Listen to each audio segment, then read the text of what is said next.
దేవునికి స్తోత్రం. మీరందరూ బాగున్నారనుకుంటున్నాను దేవుని కృప వల్ల. మనము ఈరోజు దేవుడు మనలోకి ఎలా వస్తే ఏమవుతుందో మనం చూస్తాం. ఈరోజు మనము ఒకవేళ ఆదికాండము 1వ అధ్యాయము 2వ వచనం చదివితే, భూమి నిరాకారముగాను శూన్యముగాను ఉండెను, చీకటి అగాధ జలములపైన కమ్మి ఉండెను, దేవుని ఆత్మ జలములపైన అల్లాడుచుండెను. అంటే ఇక్కడ ఏమనుందంటే, భూమికి ఒక ఆకారం అంటూ ఏమీ లేదు, అది శూన్యంగా ఉంది. చాలా మొత్తం అంత చీకటిగా ఉంది. తర్వాత దేవుని ఆత్మ వచ్చినప్పుడు అది వెలుగులా మారిపోయింది. అలానే మన జీవితాలలో కూడా నార్మల్లీ అంటే ఒక రియల్ లైఫ్లోనంటే ఒక పేపర్ ఎగ్జామ్లో కానీ ఇచ్చి కరెక్ట్ కలర్ వేయమంటే మనం వేస్తామో వేయలేము. ఒక షేప్ ఇచ్చి కలర్ వేయండి అని చెప్తే వేయగలం. మనకు ఒక షేప్ ఇస్తే దాంట్లో కలర్ వేస్తాం. వితౌట్ షేప్ అంటే మనం కలర్ వేయలేము, వేయొద్దు కూడా.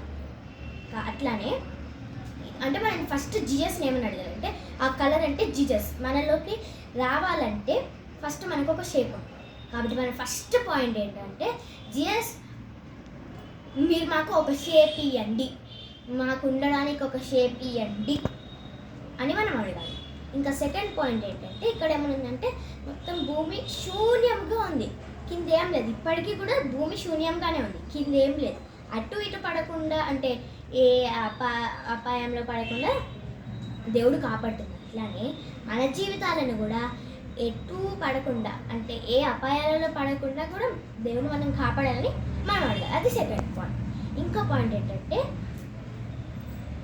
ఇంకా మన జీవితాలు చాలా చీకటిగా ఉన్నాయి. అంటే మనకు ఆకారం ఉన్నా మనము అటు ఇటు పడకుండా ఉన్నా కానీ దేవుడు మనకి రంగు వేయాలి.